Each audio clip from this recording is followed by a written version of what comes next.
My name is Benjamin Prado. I'm from the American Friends Service Committee, and we're here today to denounce the Supreme Court decision that allows for racial profiling by police and to be able to question people based on their appearance, on their immigration status. And so today we're going to be denouncing this court decision by a very broad sector of community organizations, legal organizations here in San Diego, and we're going to follow it up as a call to action to organize our communities in our own defense. And today we're going to be holding a forum in Escondido precisely to talk about these issues.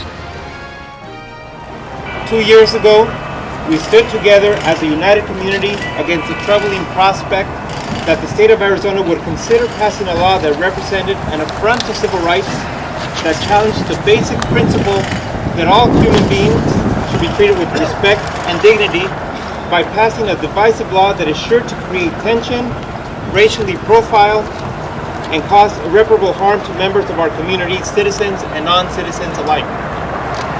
Today we reaffirm our commitment as San Diegans to human decency, to equal justice, and to freedom from discrimination.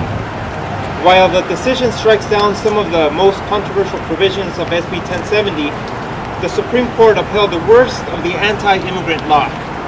In this ruling, the Show Me Your Papers provision undermines our basic rights. It encourages discrimination against people based on how they look or how they speak. It says anyone who is suspect has to be asked for their citizenship papers. It essentially legalizes harassment and discrimination. As San Diegans, we will not tolerate state-based legislation that seeks to destroy family networks by legalizing discrimination and sending us back 40 years of civil rights and human rights gains. Victory. The Show Me Your Papers provision very likely marks a dangerous change in the structure of police power over our everyday lives. Fortunately, the court decision also cautions state authorities to tread carefully and even invites further litigation to test the provision's constitutionality. This is a time for law enforcement leaders to tighten their policies, remove discretion that allows officers to ask people about their immigration status, and reinforce with officers what their department's policies are.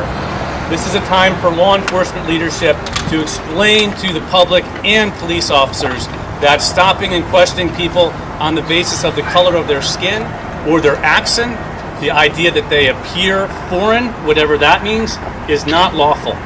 It will bring lawsuits, it'll bring wasted time and police resources.